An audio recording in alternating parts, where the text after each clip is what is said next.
যাদের শরীরে দুইটি দাগ আছে ওই শরীর কখনো জাহান্নামে যাবে না, সে অবশ্যই জান্নাতে যাবে।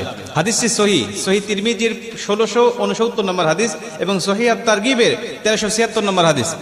হযরত আবু উমামা রাদিয়াল্লাহু তাআলা আনহু হাদিসটা বর্ণনা করেছেন। রাসূল সাল্লাল্লাহু আলাইহি ওয়াসাল্লাম বলেন, যাদের শরীরে দুইটা দাগ আছে এবং যাদের শরীর থেকে 2 ফোঁটা তরল পদার্থ নির্গত হয় ওই শরীর কখনো জাহান্নামে যাবে না, সে অবশ্যই জান্নাতে যাবে এবং আল্লাহ পাকের কাছে এই শরীরটা সবচেয়ে প্রিয় শরীর। রাসূল সাল্লাল্লাহু আলাইহি ওয়াসাল্লাম বলেন, 1 নম্বর দাগ হলো যে ব্যক্তি জিহাদের ময়দানে আল্লাহকে খুশি করার জন্য, আল্লাহর দ্বীন কায়েম করার জন্য অথবা আল্লাহর সন্তুষ্টির জন্য যে ব্যক্তি বাতিলের মোকাবেলা করতে গিয়ে শত্রু পক্ষের আঘাতে তার শরীরে ছোট্ট একটা দাগও যদি বসে যায়, এই দাগটা কিয়ামতের ময়দানে সুপারিশ করে বা এই দাগটা থাকার কারণে কিয়ামতের ময়দানে আল্লাহ পাক তাকে জান্নাতে দিয়ে দিবে। নবীজি সাল্লাল্লাহু আলাইহি ওয়াসাল্লাম বলেন, 2 নম্বরে ফরজ ইবাদত সমূহের কোন একটি দাগ যদি তার শরীরে দেখা যায়, যেমন নামাজ পড়তে পড়তে সেজদা দিতে দিতে কপাল